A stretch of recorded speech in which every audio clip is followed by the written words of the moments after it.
And this is a display where a bit of audience participation and involvement from the ground is appreciated by the crew. You can already see them waving from the rear crew position of this venerable biplane.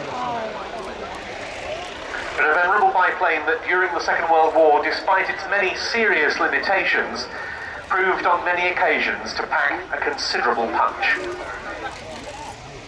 And that is evidenced not least by the dummy torpedo carried underneath this aircraft, about to start its takeoff roll from the Royal Navy Historic Flight, another of the Yeovilton based units, the Fairey Swordfish Mk.1.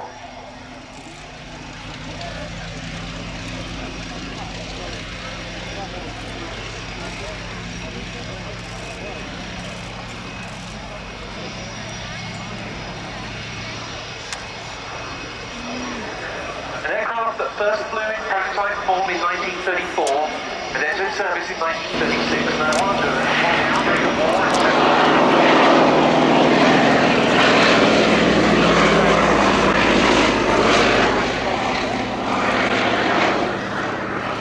That's not to say, of course, that some of the Swordfish's attributes didn't stand it in quite good stead.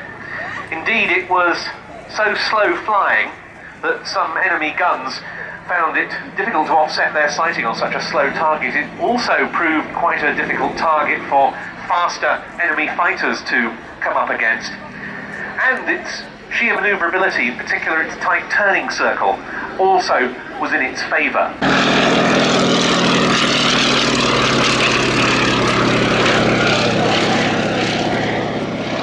21 Swordfish were involved in that. They put a large number of vessels out of action.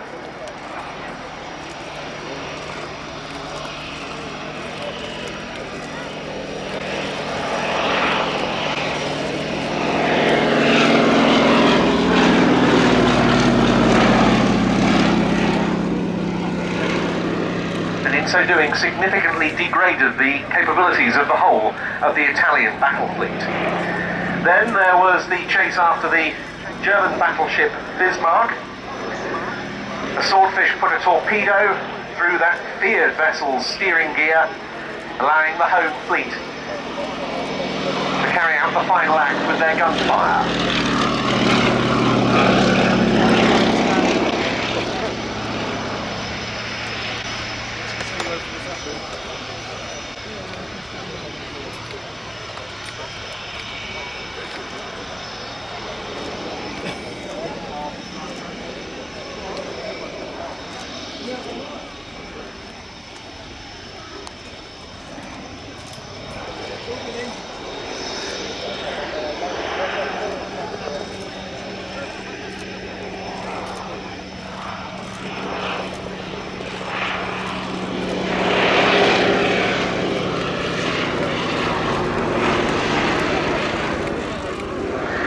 Then in February 1942, there was what became known as the Channel Dash. 6th Fleet Air Arm Swordfish went after the German vessels Prinz Eugen, Scharnhorst and Gneisenau, which were attempting to move through the English Channel from the French port at Brest to the German port at Wilhelmshaven.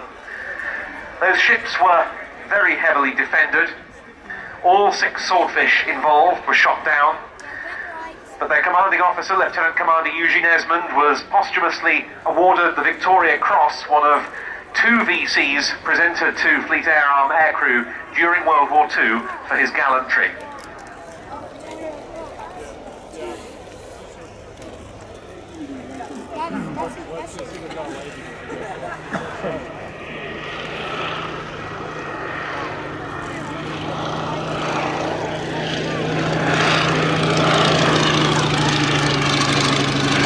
And there the crew, the rear crew taking the salute with the naval ensign flying from the cockpit.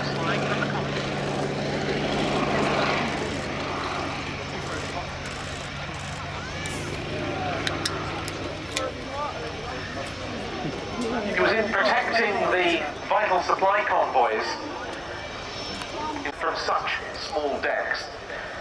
In total, 21 submarines were sunk by Swordfish during the whole of hostilities, most of them while escorting Arctic convoys to North Russia.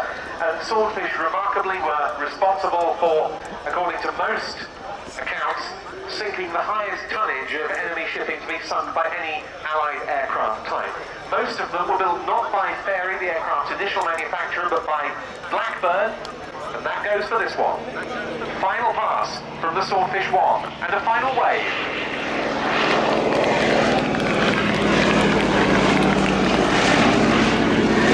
This Mark 1, built by Blackburn at its plant at Sherburn in Elmet. It was delivered to the Royal Navy in October 1941 and then later went to the Royal Canadian Air Force.